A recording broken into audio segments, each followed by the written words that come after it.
Hello, my name is Dr. John Illingworth and I'm a lecturer in biochemistry at the University of Leeds. Every adult human being has about a teaspoonful of glucose circulating in their blood.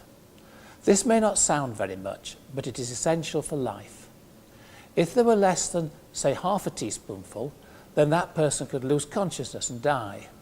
If there were 2 teaspoons circulating, then the patient is probably developing diabetes, with serious consequences for their health. Blood glucose levels are not constant. They rise briefly after meals and fall when we are asleep. They depend on what we eat and what exercise we take. But in healthy people, they generally vary between 3.5 millimolar and 6.5 millimolar. In round numbers, we can say the average is about 5 millimolar. Blood glucose is important because it is a major fuel for the brain. Other organs also use glucose, but our brain cannot manage without. The brain has alternative sources of energy, particularly when we are fasting, but glucose still plays a major role. We cannot think clearly with insufficient glucose. If our blood glucose falls below 3.5 millimolar, we may feel ratty and bad-tempered. We may become hungry and agitated. Our heart rate rises and we may break out in cold sweats. These are all signs and symptoms of the hormones adrenaline and glucagon, which our body secretes in response to low blood glucose or hypoglycemia.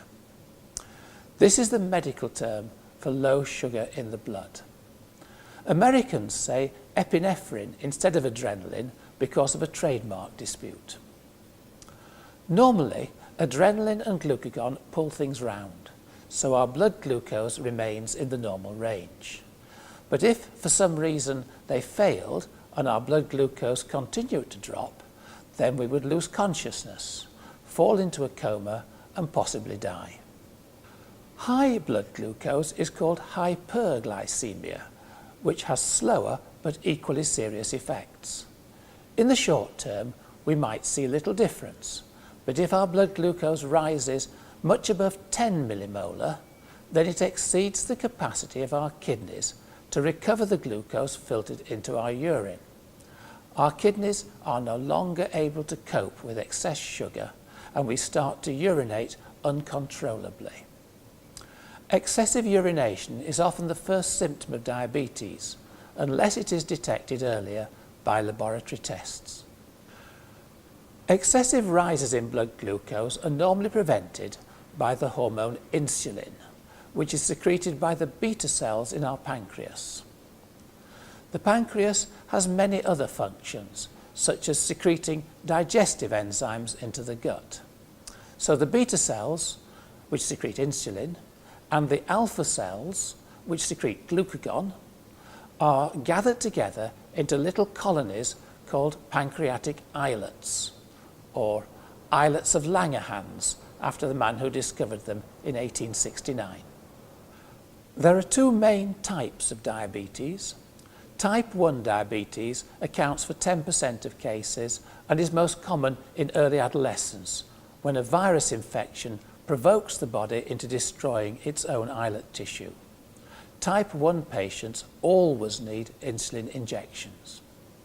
Type 2 diabetes accounts for 90% of cases and is most common in midlife, middle-aged patients who are overweight. Type 2 patients often have plenty of insulin, but their bodies are insulin resistant and no longer respond to insulin in the proper way.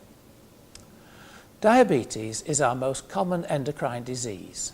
It affects about 2.8 million people in the United Kingdom, or about 5% of the population. Insulin has many effects on the body, but its first effect is to allow glucose to enter our fat and muscle tissues from the blood. Without insulin, most cells are unable to take up glucose from the blood, and their internal glucose concentration is very low. We have much more fat and muscle than we have blood, so if glucose is allowed to enter these so-called peripheral tissues, then it's obvious that our blood glucose must fall. Not all tissues need insulin to take up glucose. Our brain can manage without insulin, and so can our red blood cells. Vigorously exercising muscle also takes up glucose directly from the blood when no insulin is present, but only if you work it really hard. The liver is a special organ where blood glucose is concerned. Most tissues in the body have a major barrier to glucose movement across the cell's outer membrane, but liver cells can freely exchange their internal glucose with the blood. Since there is no barrier to overcome, insulin has little effect on glucose transport in liver cells. Instead, insulin, glucagon and adrenaline have major effects on glucose storage in liver cells. In the liver and in many other tissues, glucose can be converted into an insoluble polymer called glycogen. Polymers are useful because they exert very little osmotic pressure. This allows glycogen to function as an effective glucose store. Most tissues can store some internal glycogen, but only liver is able to share its glycogen reserves with the rest of the body. When blood glucose is too high, then insulin tells the liver cells to store additional glycogen, building up stocks against a future shortage. When blood glucose is too low, then adrenaline and glucagon tell the liver cells to break down or mobilize their glycogen. The resulting glucose is rapidly released into the bloodstream. Most other tissues cannot do this. Although they can mobilize their glycogen, this is strictly for their own use, because they have no mechanism to export their internal glucose to the blood. Liver glycogen is a very useful short-term buffer against variations in glucose supply and demand. We could not live without it, but it is only sufficient for a few hours' use. If we tried to store all our surplus energy in the form of glycogen, then our bodies would be enormous, far too big to move around.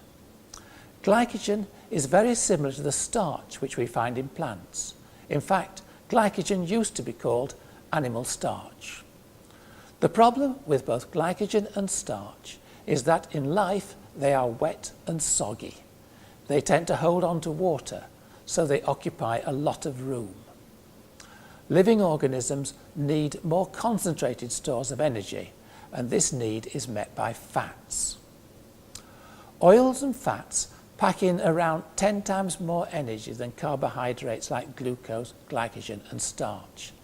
This is for two reasons.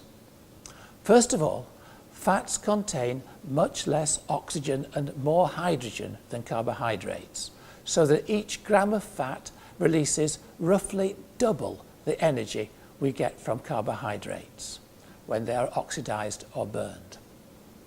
Secondly, fats tend to exclude water and form oily anhydrous globules within cells. In contrast to this, most carbohydrates are stored wet and may easily be 80% or even 90% water when deposited in cells. We can see this very easily with common foods. These baking potatoes weigh about 700 grams, but they are mostly water, so their energy content is only about 2100 kilojoules, mostly from starch.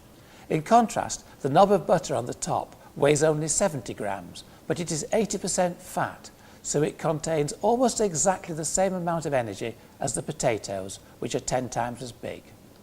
Cook the potatoes and they will taste delicious with the butter and some salt and pepper. Together, they taste much better than any single ingredient on its own. This is because our bodies actively seek out and prefer food combinations containing mixtures of different nutrients.